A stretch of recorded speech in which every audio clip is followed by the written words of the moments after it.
time to meet the men from the Ministry.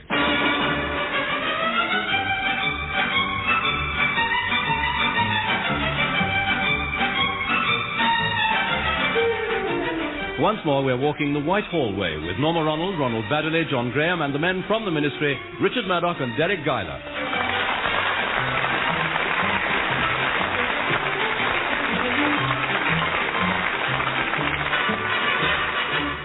Throughout government service, top executives work as a team. In the General Assistance Department especially, LENNOX-BROWN knows that he can enter his colleague's office at any time and find him eager and ready to help. Wake up, two. This is an office, not a doss house. Oh. What? Oh, sorry, man. I felt a great urge to get on with some work, so I had a little nap till the feeling wore off. This will not do, you know. If we're to help the Home Office clean up Britain, we must be vigorous, forceful, and alert. Yes, man. Did you do that report on unseemly behaviour in the park? Not yet, no. No, I sat in the deck chair to observe the scene, and I think I must have dozed off. I noticed a few goings-on, though. Really? Yeah, there were quite a few youngsters cuddling in the bushes, and one young couple on the verge. The nation's morals have gone to pieces. Last night I saw the hall porter pinch one of the char ladies in the basement. Yes, it's hardly surprising with the barrage of smut we're all subjected to. Thank heavens we're finally doing something about it. One job I have done is censoring London's car registration numbers. Ah, yes, I gather they were worried about certain groupings. And rightly so. Did you see those cars outside the Gay Liberation headquarters? No. The first was RU1. And the other was IM12. Well, I'm putting a stop to all that. Good. Stroke of 3, it's time for tea. Ah, thank you, Mildred. We were talking about cleaning up Britain. Did you see last night's telly? Talk about porn. Really, Mildred? Yeah, mind you, the sound doesn't work on our set, but Dad likes to have it on anyway. Says it saves him having to look at Mum. Well, what was this pornographic programme? Well, I hardly like to say in front of you, Mr. Lamb, but there were a lot of old men dressed up in frocks. Good gracious, what was it called? Choral Evensong. Oh, these TV people don't mind what they show. I started to watch a program on architecture. Had to switch off. What for? Well, this trendy BBC chap said he was going to demonstrate new techniques with a model laid out on the table. No. Disgusting. Do you think they'll repeat it? No, I checked. No. Mildred, this report on car numbers, would you type it, please? Righty-ho, sir. Oh, and don't say righty-ho, Mildred. You know it gets on my nerves. I'm sorry, sir. I'll type this straight away. Righty-ho. Of course, I know why the nation's morals have declined. It's all these vitamins in the bread. Exactly. I've already... No, too. No. It's because young people today have too much spare time. They don't know what to do with their leisure hours. You may be right. You hang around getting into mischief. Me one? Oh, yes. Well, I've seen you on the underground, riding up and down the escalators, looking at the underwear advertisements. Actually, I'm about to start a new hobby. Ah, well, I'm very glad to hear it. Not beekeeping again. No, I gave that up. It didn't seem to work in a bed-sitting room. Well, what are you taking up? I'm planning to enroll in the civil service art class. Oh, well, that sounds sensible and healthy. I'm going to see Miss Whistler at 5 o'clock today. She's the art club secretary. Oh. She'll tell me all about it.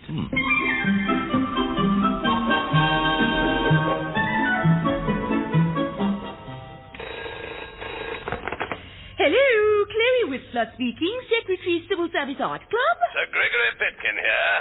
Oh, not the Sir Gregory Pitkin, the permanent Under-Secretary. Is there any other? I'm ringing about your exhibition, Miss Whistler. The Art Club annual show. I'm interested in that large painting entitled Venus and Aphrodite Bathing. Oh, yes. You'd like to buy it? No, I'd like to know who the models were. They were just two girls from the typing pool. Oh, yes, I'd heard they were members of staff, and I thought perhaps we could, make better use of them. I'm looking for a couple of personal assistants. Well, I'm afraid Miss Best has already been taken up by Lord Stilton, Sir Gregory.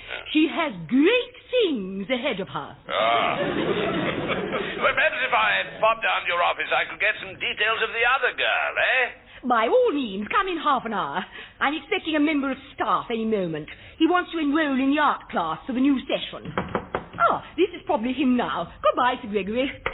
Come in. Hello, Miss Whistler. I'm Richard Lamb from the General Assistance Department. Ah, yes, Mr. Lamb, do come in. You want to join the art class?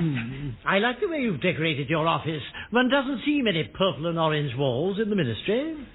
I tried to create an oasis of artistic culture in a desert of civil service Philistinism. Pardon? What do you think of my paintings, Mr. Lamb? Oh, I like that one hanging by the door. In the style of Picasso, isn't it? That is a plan of the ministry drain. Oh, silly me. You will have your little joke, Mr. Lamb, but I sense that beneath your whimsical exterior you have an eye for beauty. You are a kindred spirit with a soul thirsting for aesthetic experience.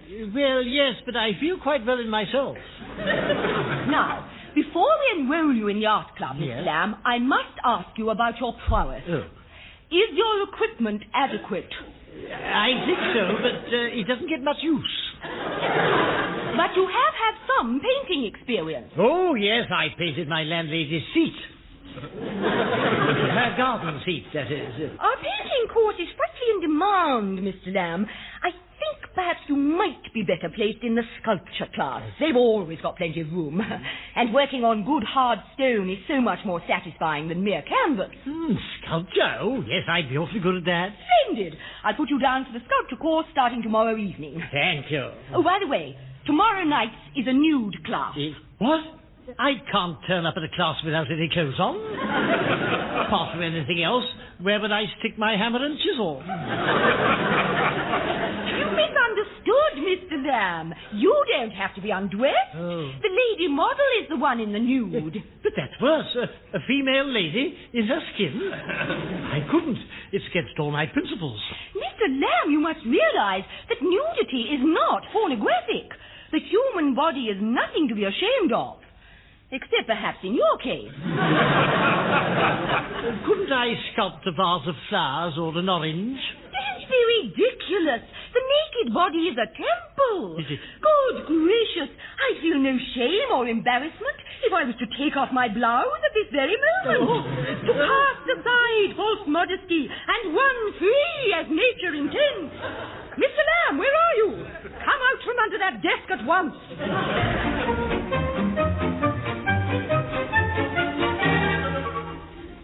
Our Clean Up Britain campaign is really catching on, Mildred. Look at this headline in the morning paper. Here. Obscene plays. Prime Minister to act. Heel, Sheldon. Here's today's post, sir. Right, thank you. Anything important? A memo from admin. Oh, let's have a look. All staff are requested to empty their teapots after use and then stand upside down on the tea tray. Anything from outside, Mildred? Well, there's this letter from that anti-pornography chap, Lord Shorthouse. Oh. Thank you. Wonder what he wants. Lord Shorthouse, did you say? You know, he's always on telly, cursing and swearing about people's morals. Why is he writing to us? He wants to know what line the government is taking on public decency. Oh, yes, well, Mr. Lamb can deal with that. Where is Mr. Lamb, by the way? He isn't in yet, sir. Not in, but it's nearly midday. I've been in for over 20 minutes. Morning, Ma. Morning, Mildred. Sorry I'm late. Good grief, too. What have you got there? It looks like a blooming great block of granite.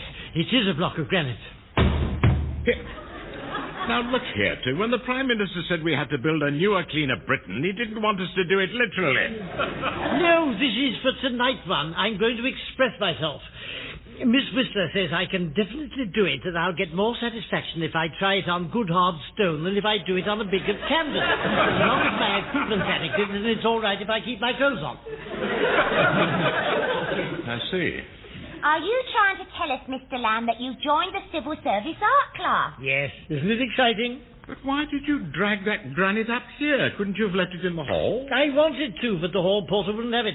There's work to be done, and we'd better get on with it. Any minute now, Sir Gregory will be pushing his ugly face round the door and saying, "Not wasting time, are you?" Yeah, that's exactly what the old fool was saying. Gregory, Oh, yes. Good morning to you, sir. Were you talking about me, Lennox-BROWN? No, sir, he was talking about another old fool. What?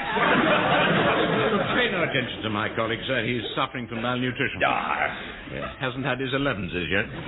No, be quiet, all of you. Yes, sir. Yeah. Be quiet, too. Yes, man. Be quiet, Mildred. Sorry, sir. Not in this clean-up Britain campaign. I hope you're pulling your weight. Oh, indeed, sir. Yes. Our country has been polluted for too long by the smut merchants. Indeed. They've created a cesspool, and it was high time the government stepped in. We must all put our backs to the wheel and stamp out pornography with a firm hand. Right, sir. Right. Well, I have undertaken an especially arduous task in this connection, so you won't be seeing me for a while. Really, Straggler. Well, what exactly will you be doing, sir? I shall be carrying out a fact-finding survey of London's strip clubs. Will that take long? Well, I set aside 5 days. I shall force myself to sit through each show at least 3 times to make sure I miss nothing. Will you be able to stand it, Sir Gregory? I've never been one to shirk my duty, Lennox-BROWN. These brazen women must be exposed. I mean, think of it.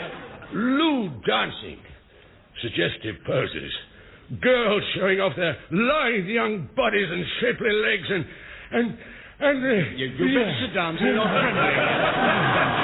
You've got a funny colour. Shall I get you a glass of water? Yeah, no, not water. No, I'll take a little brandy from the first aid cupboard.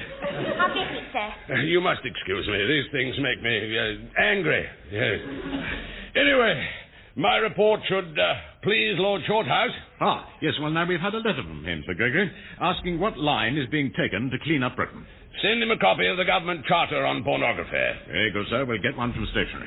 Yeah, and now I have another little job for you two. This brochure issued by the Board of British Tourism. The new edition comes out next week, and there have got to be some changes. I thought they just reprinted last year's with higher prices. Well, they use a lot of last year's material, certainly. That's why it's got to be cleaned up. Cleaned up, Sir Gregory? Yes, cleaned up. Get rid of the old permissiveness. Look at the cover. Oh, yes. 2 young ladies in bathing suits. Exactly. Flaunting their suntanned, well-molded figures on the beach at Littlehampton. I say that blonde shoulder strap is slipping off her shoulders. What? By Jove, so it is. So it is. Gregory, you're trembling again, Margaret. Here's your brandy, sir, and you ought to have one of your tablets. It's an outrage. We want none of that in this year's brochure. Now, here's the Tourist Board's proposed layout. I want you to go through the whole thing and reassemble it, replacing anything that might be offensive. The final layout must be taken to the printers tomorrow.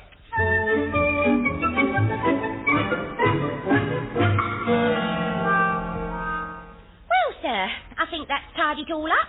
Who prints this brochure, anyway? A firm in Fleet Street. You or Mr. Lamb can pop it along at lunchtime. But there are 1 or 2 little errors to put right first. Errors? Yes. This section dealing with the countryside, for instance. Whittling on the Green is a village, Mildred. You've listed it under Old English customs. Oh, yeah. I'm sorry, sir. And that paragraph I dictated about Tar Beach on Sea, it should read, "You'll long remember the fisher folk with their unforgettable songs." You've typed unforgettable pongs. Well, nobody's perfect, sir. Yes. By the way, I've selected the new front cover for the brochure. This sepia print of the station hotel at Inverglockey. Yes, sir. And another thing, this map of the Lake District shouldn't be tucked away on page 30. We'll put it on page 3, just inside the front cover. See? Under the heading, Britain's Top Tourist Attraction. Oh, that's clever, sir. It's a jolly good map, isn't it? Yes, indeed, yes. In fact, we'll print underneath that you can get separate copies for 25 pence. You're really on the ball today, Mr. Lennox-BROWN. Well, after years of objective analysis, I think one develops a certain intuitive flair. Do what? Oh, never mind.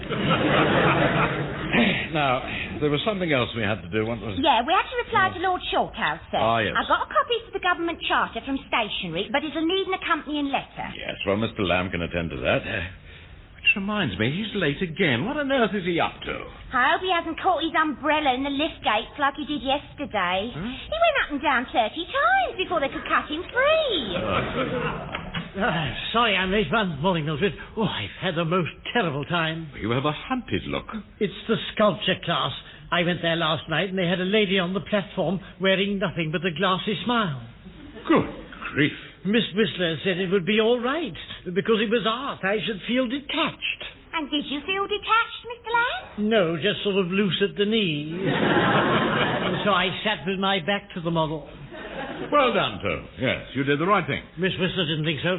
She said I was upsetting the class and insulting the lady. She told me to leave. What a liberty. She gave me a photograph of the model and told me to sculpt from that at home. You mean an unclothed photograph? Yes, and when my landlady came in and saw it pinned to my wardrobe, she was furious. Naturally. So what steps did you take? Great big long ones. She chased me downstairs with the broom. Now she's given me notice. I've got to find new digs.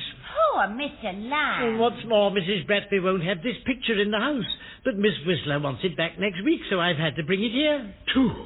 You've brought a photo of an unclad female woman to the office? I'm afraid so. Well, I'd better have a look at it. As a public duty, you understand. There you are. Yes, thank you. It's, she's, isn't it? Yeah. Well, I shall have to study this more closely later. Yes, leave it there, too, will you? Yes, sir. Yeah. Well, I must be off to my club now. Mildred and I have completed the layout for the tourist brochure. I'll take it off to the printers, sir. Good. Then there's the charter to go to Lord Shorthouse. Yes. Have it all buttoned up by the time I get back from lunch. Yes, sir. Yes, so be long. I'll be back by 2. Back by 2, indeed. We've heard that before, haven't we? 3:30, you'll come in here and say, sorry I'm 10 minutes late. I had to take brandy with Admiral Gunn. And there'll be us two slaving our fingers to the bone. It isn't right. That's that done. What's the time, Mildred? 3:30, sir. Oh, sorry I'm 10 minutes late. I had to take whiskey with General Stone. Oh. What happened to Admiral Gunn? He went off early. Now, did you get those jobs done? Yes, sir. I took the brochure to the printers. And I sent Lord Shorthouse a copy of the government charter on pornography. Ah, good. Well, I'll just sit quietly and have another look at that photo of yours, and then I'll just toddle off home. I mustn't overtax the system. Where is that vile photo? It's on the corner of the desk one. I turned it face down, save upsetting the window cleaner. Yes, here it is. No, it isn't. This is the copy of the government charter that we got from stationery. I thought you sent that to Lord Shorthouse. I did one. Well, I sent something to Lord Shorthouse. I remember going to the desk and it was on the corner face down and I... Oh. Blimey, he's been and gone and sent off that rude picture. I couldn't have. Could I? Well, you must have done. It isn't here anymore. 2. Lord Shorthouse wants to clean up Britain and you send him an obscene photograph? A picture of a naked lady? And we sent a letter with it. Look, here's the carbon copy. Dear Lord Shorthouse, the enclosed will show you what the government have in mind. All Home Office staff are anxious to get to grips with this. Oh, Lord Shorthouse will blame Sir Gregory and Sir Gregory will kill us. Look, we must do something. Look, I posted the letter on the way to the printers. That was only an hour ago. Perhaps it's still in the pillar box outside. Oh, the pillar box. Yes, quick. 2, we'll go down at once. And if we can't get the letter back there, we'll go to the post office. Oh, that won't be necessary. No. I'll have a word with the postman when he comes to make his collection. I know how to deal with these people.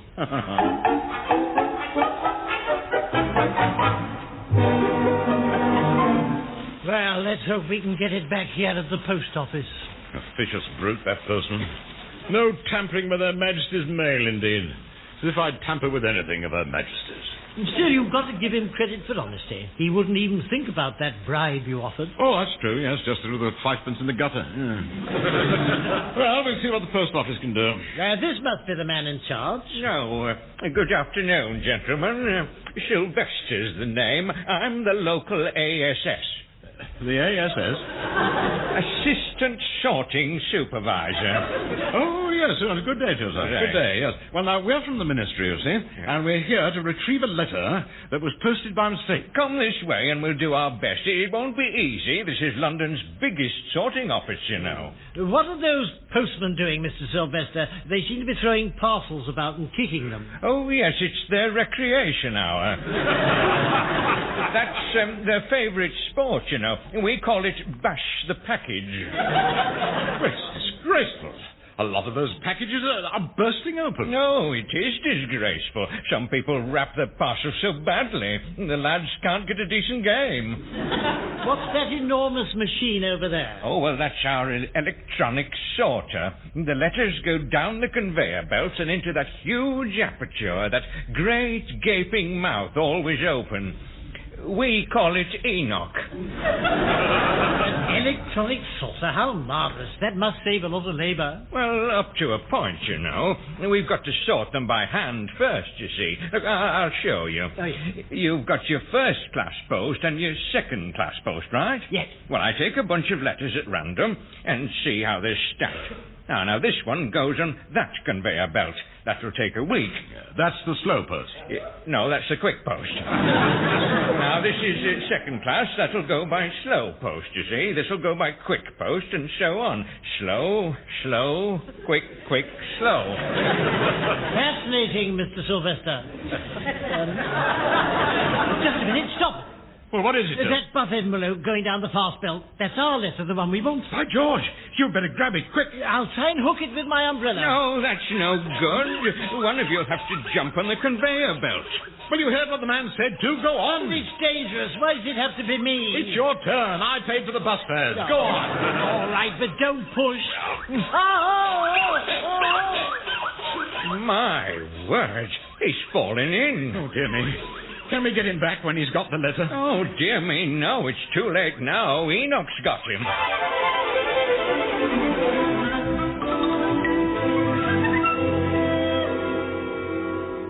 Oh, that's enough, too. Don't go on about it.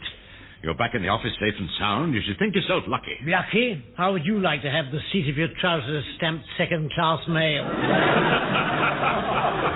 Be grateful you're still in one piece. Only just. Self.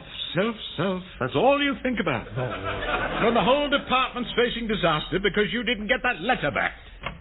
Yes, I've just had Lord Shorthouse on the phone, sir. Our letter's arrived and he's not very pleased. He got the photo, did he? No, sir. It's rather puzzling. He says he got a holiday map of the Lake District with a slogan saying, "Why don't you go away?" What? Thank heavens one we're saved. Saved? Don't be an idiot. If he got the Lake District map, what did we put in the tourist brochure? The one we were supposed to clean up. Oh, I can't stand it, too. They'll be murdered on. LENNOX-BROWN, Lamb. Oh, Sir Gregory, don't shoot. Don't shout. I mean, I'm prepared to resign, sir, on half pension if need be. Be quiet, LENNOX-BROWN. Be quiet, Lennox-Brown. I have here this year's brochure, published by the Board of British Tourism. That reminds me, sir. Could I take some leave? Silence, Lamb. By the time I finish with you, you'll be on 4 months' sick leave. Thank you, sir. Let us look at this brochure, shall we? Yes, sir. On the front is pictured a station hotel. We open the book, and what do we find? What do we find, Lamb? Page 2? Page 2, yes, indeed, and also page 3. Staring us in the face is a full-page picture of a nude woman under the heading, Britain's Top Tourist Attraction. There's been a slight error, Sir Gregory. It should have been a map of the Lake District with caption. Oh, the captions are there, all right, on the facing page, with arrows pointing at this naked hussy. Just read that one, LENNOX-BROWN. Why not spend 10 days exploring these lovely corners? And this one, Lamb. Read it out. Go on. These twin hills afford infinite joy to the bold explorer. And that one at the bottom. To enjoy this glorious spot to the fall, you're advised to take sandwiches. We can only kneel and beg forgiveness. And as if the captions weren't enough, look what's written beneath this unclad girl. If you'd like one of these to take on your holiday, send postal order for 25 pence. All in all, sir, I think perhaps we should destroy this at once. Destroy this? Yes. What good would that do? Millions of copies have already been sent all over the world.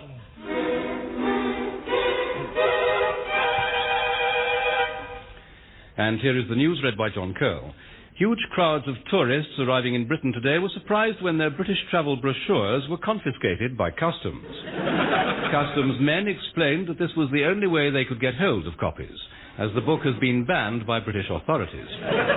On the stock exchange, the black market price of brochures has now reached £10.50. Meanwhile, postal orders have been pouring in from Arab sheikhs anxious to buy holiday girls as advertised. The Prime Minister told a crowded house that we could not afford to ignore this unexpected source of revenue. And he hoped some women MPs might help. Mrs. Shirley Williams and Mrs. Barbara Castle expressed support, and Mrs. Castle said, "Just give us a couple of shakes and we'll be off."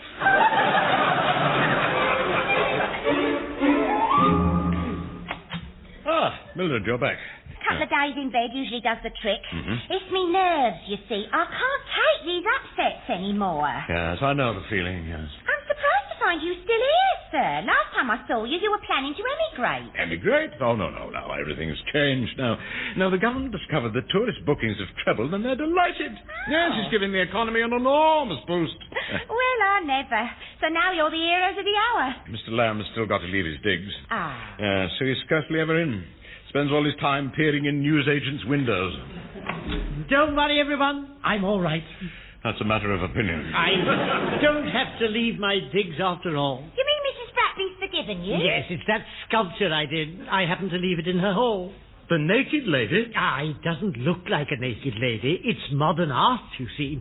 Mrs. Bradley thought I'd given her a hat stand. So you're back in favour again? Yes. Two, I think you should use your newfound skill to carve a new office motto. A new motto, one? What will it say? Somebody up there likes us.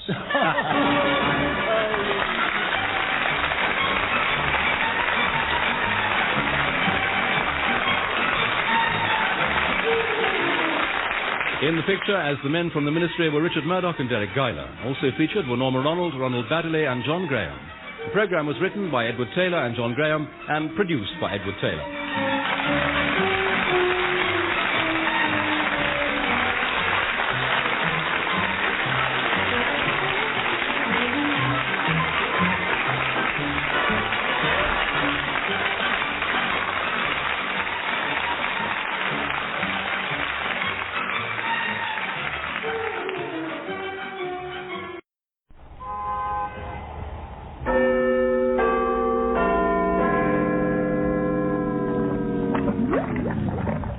Time to meet the men from the ministry.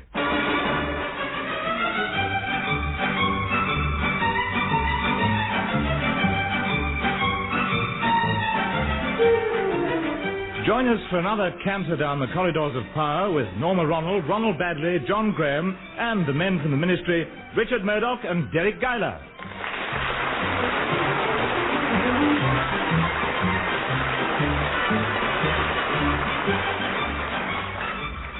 In the General Assistance Department, those tireless executives, LENNOX-BROWN and Lamb, help any branch of government that's overloaded. Today we find them dealing with queries sent to the Department of Health. Very strange, some of these letters. Have you seen this one? It's a woman asking for maternity benefits. Let's have a look. Dear sir, in accordance with your instructions, I have given birth to twins in the enclosed envelope. Odd business. Yeah, and listen to this. Dear sir, I have ceased work owing to pregnancy. This is likely to be permanent. Yes, well, mind you, our letter's nothing to boast about. The one we sent with the forms. Oh? I mean, just look at these misprints, too. Oh, I see what you mean. It starts, dead sir or madam.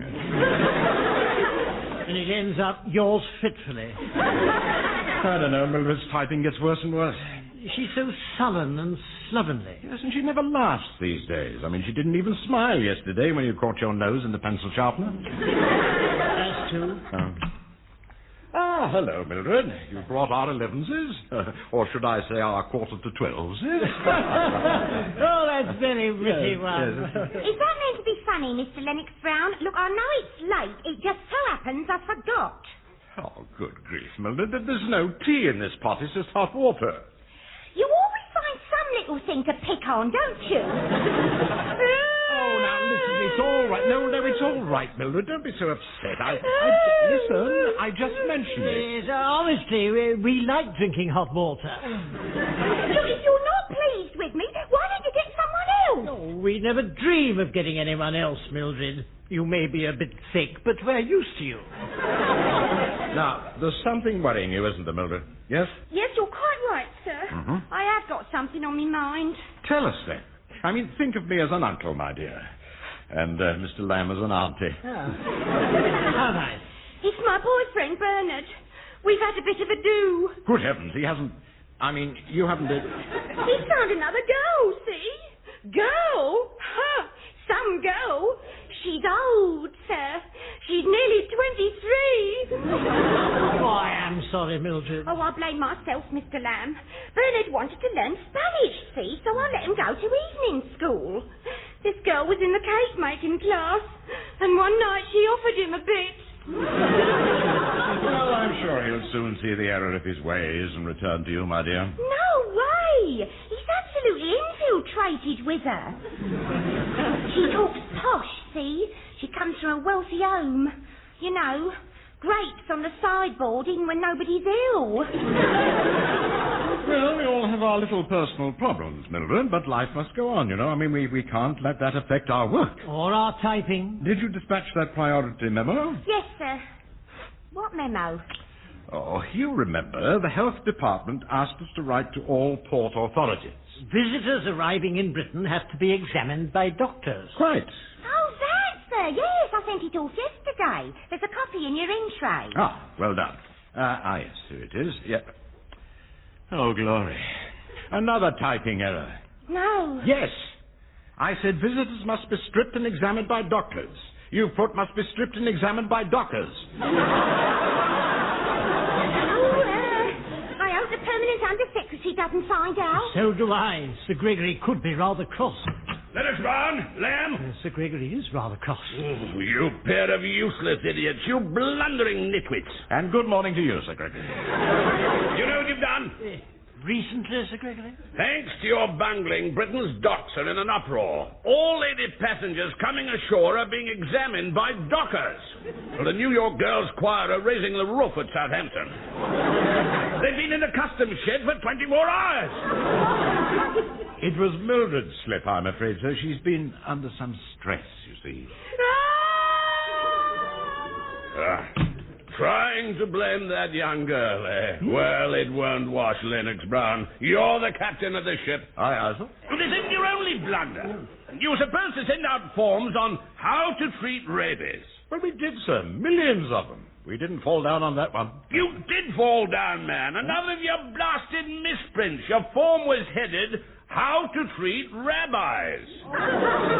Oh, dear. Oh, dear is right, Lamb. The wags had a field day writing things like, you can't treat rabbis, they're teetotal. Now, we've had to call all the forms back in again. Oh, that's unfortunate, sir. Yeah, carry on like this and you'll be extremely unfortunate. If there's one more mistake in this office, just one more, you'll both be O-U-T. Would that mean a golden handshake, sir? No, Lamb. No, if I had to shake hands with you, it would not be golden. The best you could hope for would be imitation plastic. I see. Well, I'm glad you do. Now remember, both of you, one more slip and your heads will roll. It's not fair, one. Both those mistakes were Mildred's fault. Yes, well, we must do something about that girl, too, before she gets us the sack. I suppose it's natural she's fed up with her boyfriend walking out on her. I expect she misses the companionship. Yeah. She needs a new chum, someone to talk to. Yes. I've got an idea. Perhaps I can fix something by tomorrow.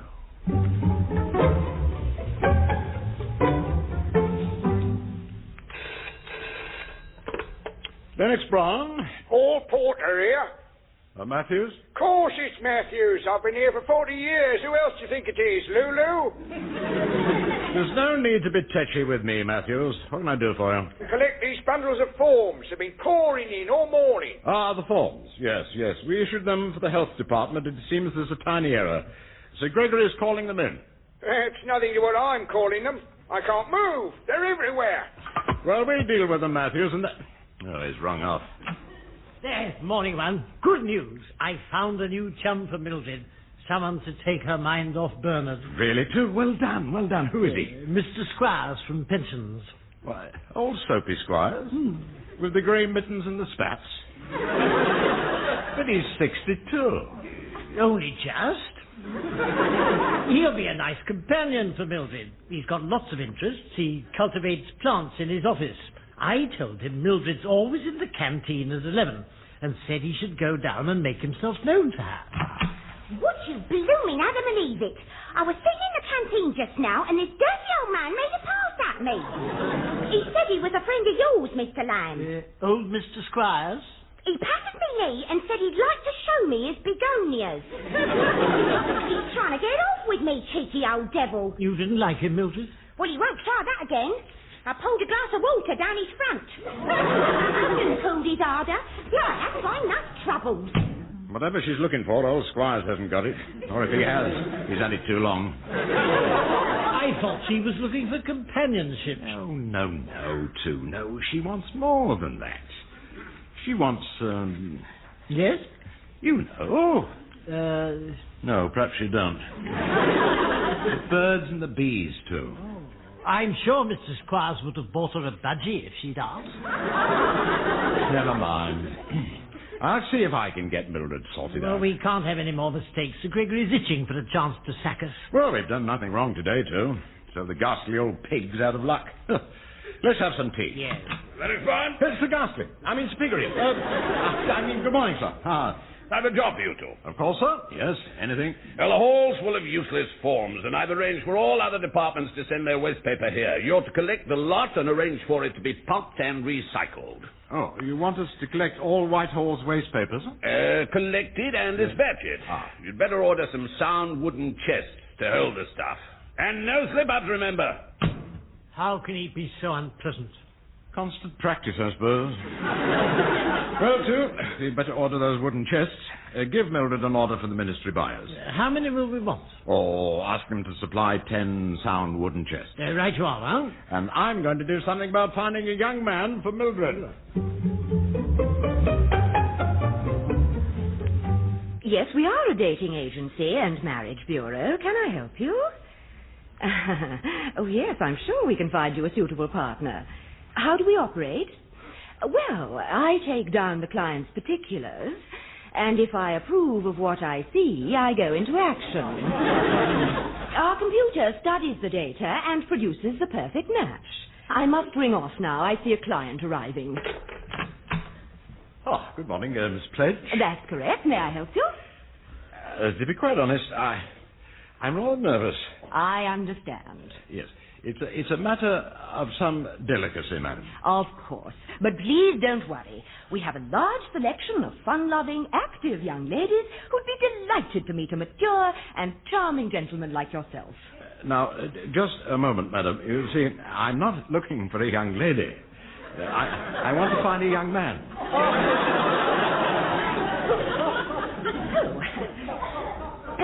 Well, we don't make moral judgments here. Live and let live, I say. Oh.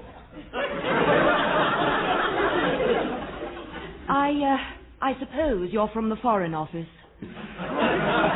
No, madam, no. I think there's been a slight misunderstanding here. No, I'm looking for a young man for my secretaries. Oh, I see. Oh, dear. Well, perhaps you'd give me her particulars. Yes. Well, Mildred is a fun-loving, active young lady who'd like to meet a charming and intelligent young man. Or failing that, any other sort of young man.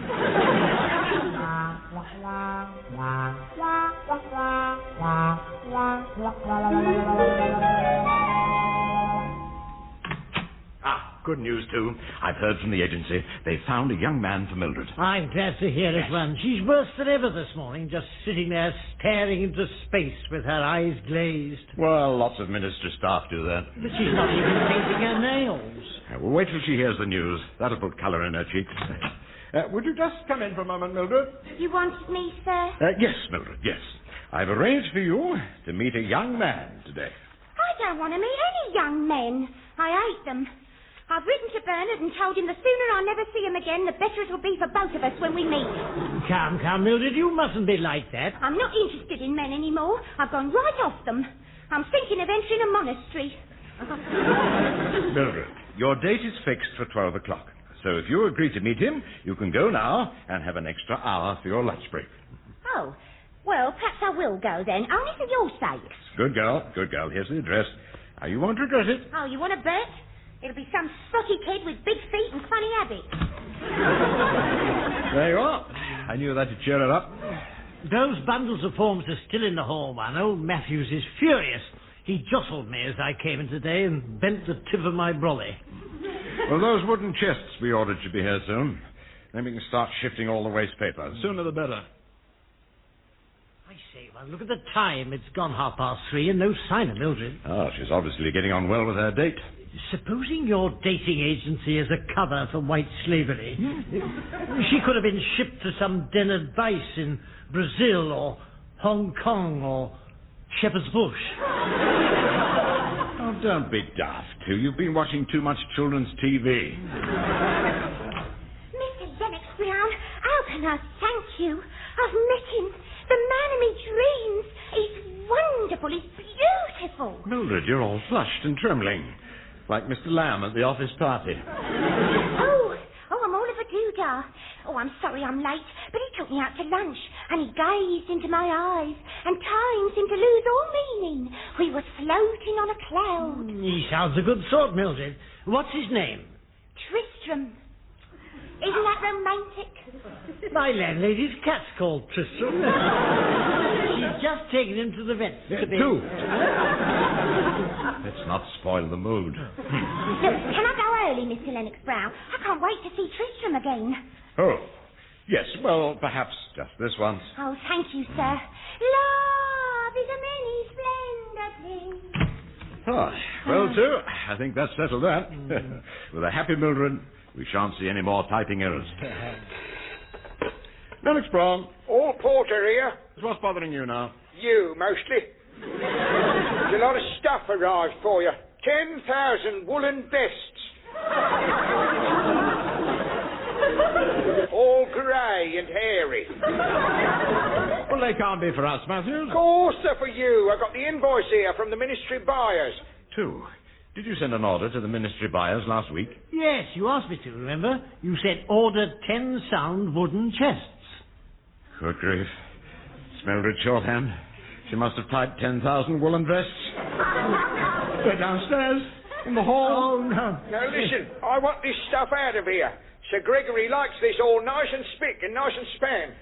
Oh, Sir Gregory, he mustn't find out about this. He'll kill us both, and then sack us. You signed that order without reading it. This is your fault. Now then, you two. Oh, talk about it. Sir Gregory. Hello, sir. You haven't been down in the front hall by any chance, have you? No, I've been to see Miss Getty in the stationery stores. I've made her redundant. Oh, poor Betty Getty. She overordered paperclips. Oh. She invoiced for 10 boxes when she only needed 9. Wasting government money like that. She's got to go. Oh, really, sir, what's the matter with Lamb? He seems quite animated. Nothing wrong here, I hope? No, sir. No, everything is just as it usually is. Yes, well, any slip-ups in this office, and there'll be 2 more sudden redundancies. Stop trying to hide under the carpet, too. The vests, 10,000 of them. What can we do? Well, we'll have to get rid of them, won't we? We'd better start thinking.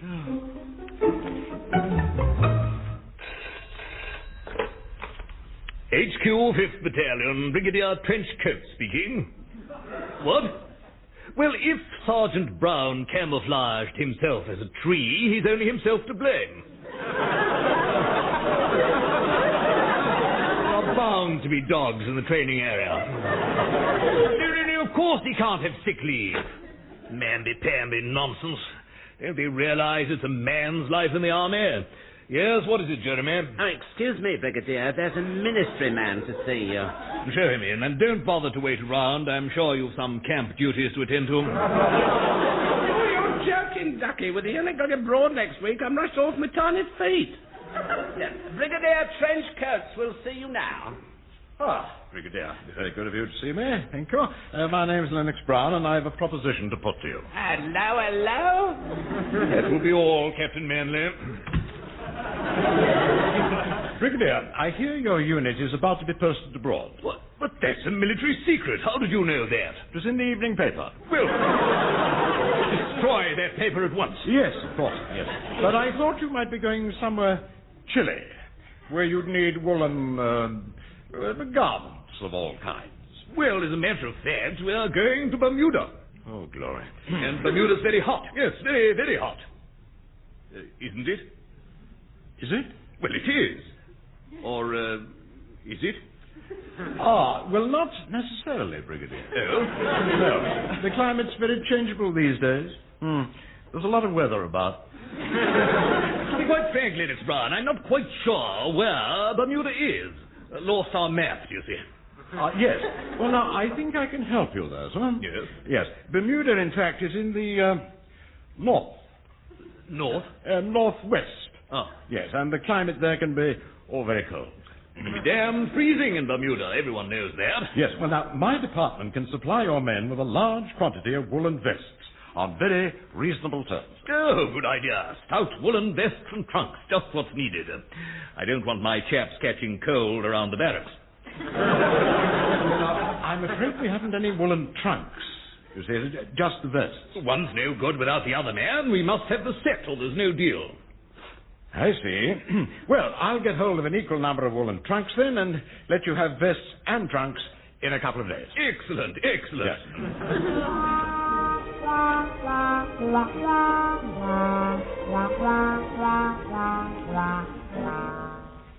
Tristan's ever so good looking, sir. Would you like to see his photo? Oh, thank you. Isn't he handsome? Yes. He's a sort of cross between Omar Sharif and the Prime Minister. Look, I'm sorry about me typing errors. I hope you're not in trouble over them vests. It's all right, Mildred. I've dealt with them. Mr. L.B. said he'd do something, but he's been out all day. I'll make you a nice cup of tea. Oh, thank you. Afternoon, Tor. Hello, Mildred. Hello, sir. You look very cheerful. Well, too, while you've been lolling in the office, I've solved our little problem. I haven't been lolling one. I got rid of those vests, all 10,000 of them. It was just a matter... What was that? I knew you'd be surprised. I gave them away to a man who stuffs cushions. I saw his advert in the paper saying, I want stuffing. You've given the vests away? Yes. But to be torn up for stuffing cushions? Well, didn't you get something for them? Oh, yes. The man gave me 3 balloons. 3 balloons? Well, 4, actually, but one burst on the way back. But what about money? You didn't mention money. I've just ordered 10,000 pairs of woolen trunks to go with the vests, so the army would buy the lot. Sorry, Van. We've wasted government money, we've promised the army underwear they can't have, and thousands of woolen trunks will shortly be delivered to the front hall. Couldn't we cancel the order for the trunks? Nonsense, too. I've got it. Yes? I've got it. We can cancel the order for the trunks. Yes, get Mildred to type an amendment form. An amendment form? And take it to the ministry buyers right away. Where are you going? To tell the brigadier he's lost his underwear. Now, get Mildred moving. The ministry buyers go home at 5 o'clock. Don't worry. The order will be nullified by 5.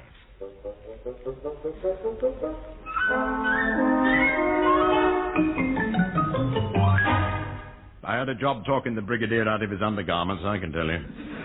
I finally persuaded him Bermuda had drifted south and all the snow had melted.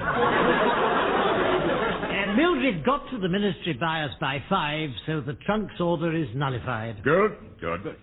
But where is Mildred? Since she met that Tristram fella, she's never in the office. Morning, sir. Sorry I'm a bit late. A bit late? It's nearly midday, Mildred. Since you met this boy, you arrive late, you go early, and when you're here, your head's in the clouds. Well, some people are never pleased.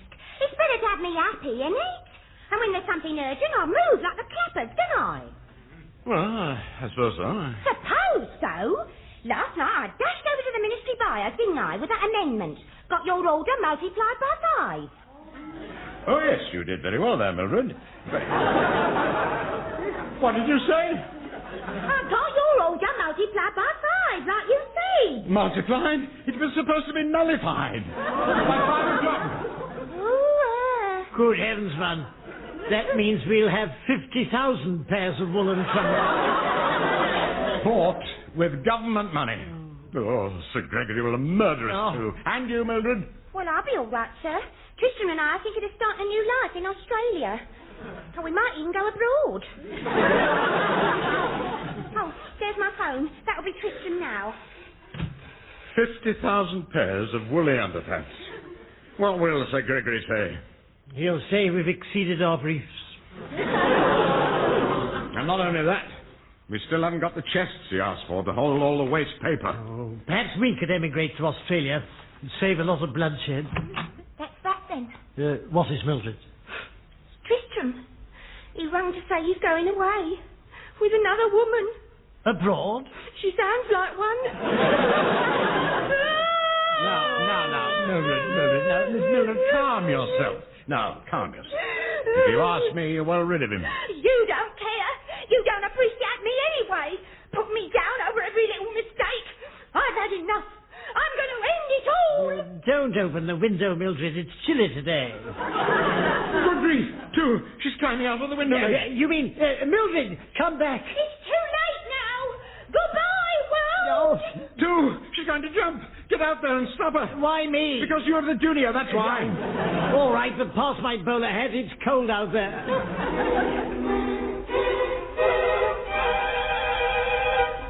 And here is the news, read by Brian Martin. First, a window-ledge drama in Whitehall. Crowds gathered outside a ministry building this afternoon when a secretary was seen to climb out onto a fifth-floor parapet. She was followed by a tall, bowler-hatted man who crawled along the ledge on his hands and knees. But the girl seemed to change her mind and returned to her office by another window. The man then started waving his arms about, apparently to ward off pigeons, which were trying to settle on his head. He was soon joined by a second bowler-hatted man, who lashed at the birds with an umbrella, but in doing so struck the first man a nasty blow, causing him to lose his balance. Luckily, his companion grabbed at his trousers and held him by the pediment. The second man then climbed back through a window, but his colleague was unable to follow, as his bowler hat was now jammed over his eyes. At this point, the secretary reappeared and guided him safely back through the window. A ministry spokesman, Mr. LENNOX-BROWN, later said this was a demonstration of civil service fire drill. When asked if the man had vertigo, he said he could have gone down about 90 feet.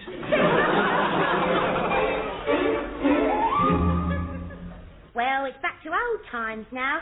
Bernard and me are together again. Oh, that is nice. Yeah, he realised he couldn't let me go. He says when he looked at me up there on the ledge, he suddenly saw me from a new angle. Well, that's your problem sorted out.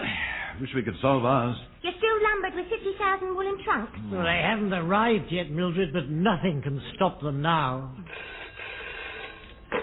Hello, LENNOX-BROWN here. And Hall Porter here. There's a fleet of lorries outside, and they're offloading 50,000 wooden trunks. Oh, well, the thing about... Wooden trunks? Yeah, wooden trunks. They're filling the hall and covering the front steps. The minister had to climb in through a downstairs window. I see.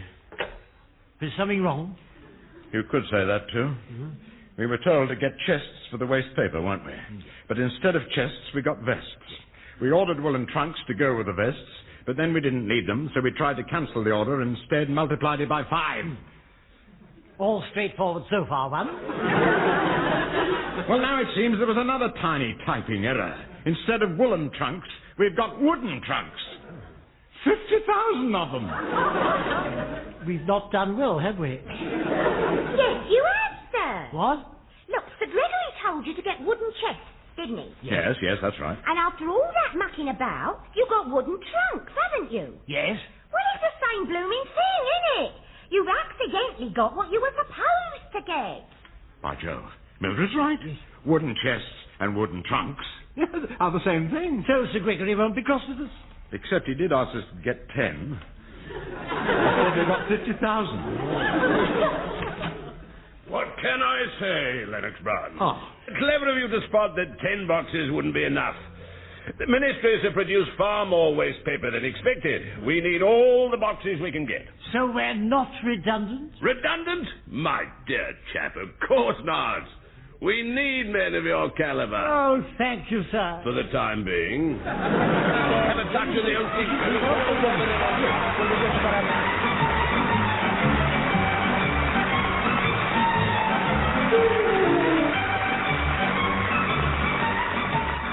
Muddling through as the men from the ministry were Richard Murdoch and Deryck Guyler.